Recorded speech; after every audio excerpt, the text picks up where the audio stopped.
Stars. Our friends over on another platform have some fairly intelligent theories about what is going on with Kate Middleton. I can't believe I have to say this, but this is obviously a theory and speculative in nature. If I had concrete evidence, I'd be sending it to the press or the police, not writing about it online. I am not Team Harry, Meg, Kate, Will's royal family, whoever, or a clout chaser.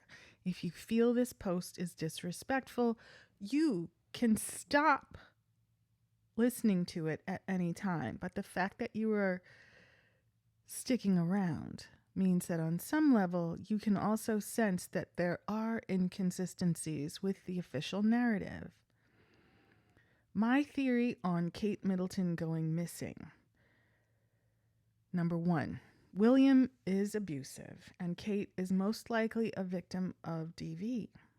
You can see an example of his behavior in an extract from Harry's book. He verbally abuses his brother, becomes violent, and then asks his brother to hurt him once he realizes how far he's gone. He also asks Harry to keep the incident to himself and then insists he didn't attack Harry. Harry then admits to his therapist that while he has a history of physical fighting with his brother, this fight he had with his brother feels different.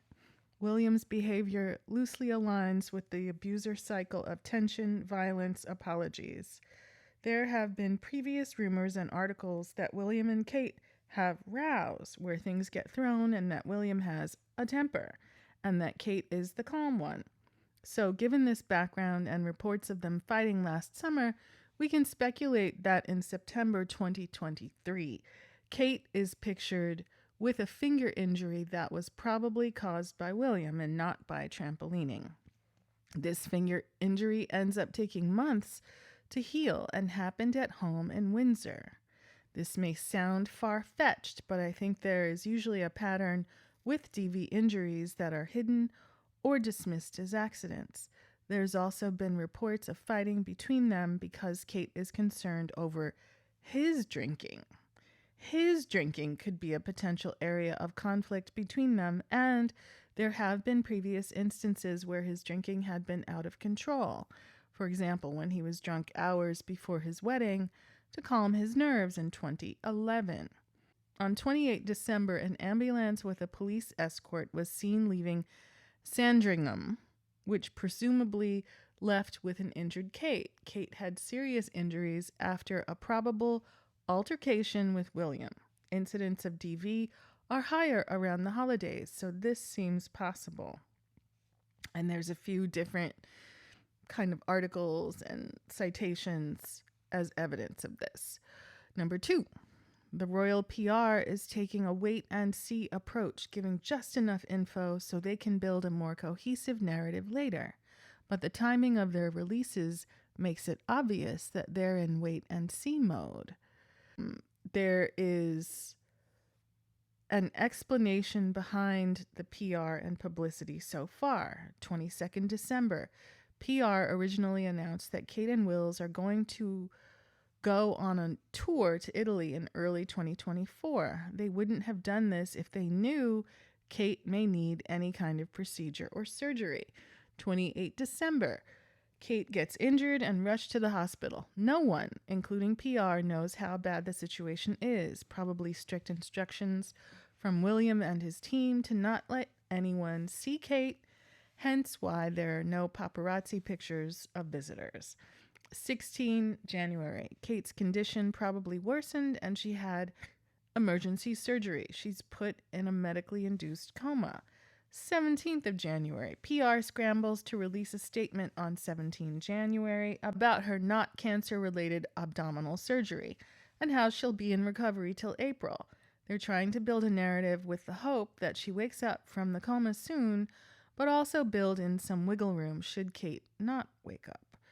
18th of January, William visits Kate at hospital.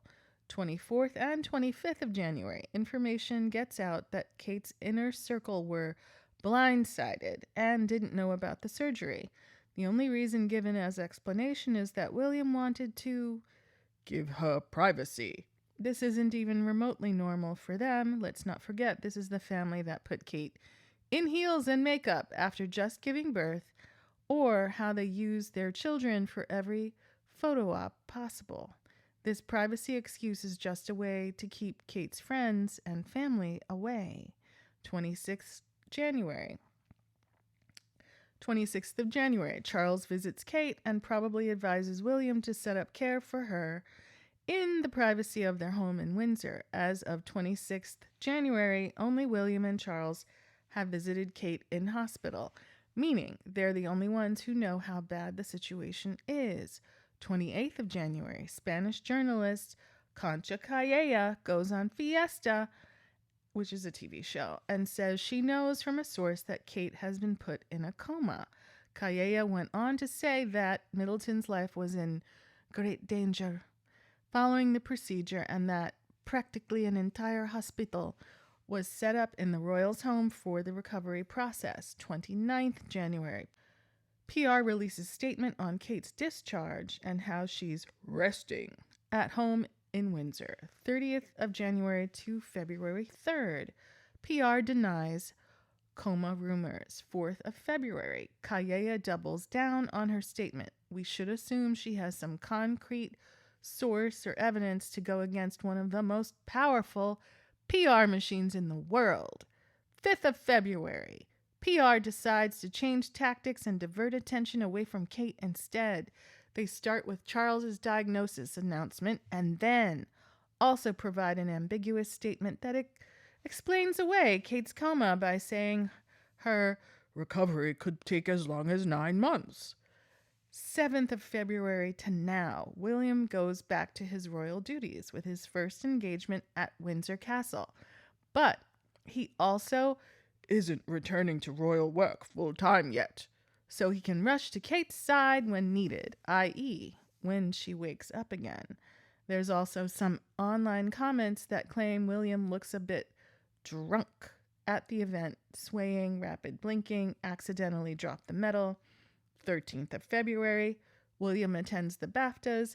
20th of February, William attends a Red Cross event. Other activities for PR. They got busy with all kinds of releases like Harry visiting Charles, Pippa on holiday, etc. to try to move the narrative away from missing Kate. They also include some red herring articles like the one about Kate and her family go to Sandringham, Norfolk for a visit. Number 3, William missing his godfather's service due to personal matters on 27th February is a big deal. What could be so important that he doesn't attend this important engagement? One that he knows that if he cancels at the last minute will lead to even more speculation.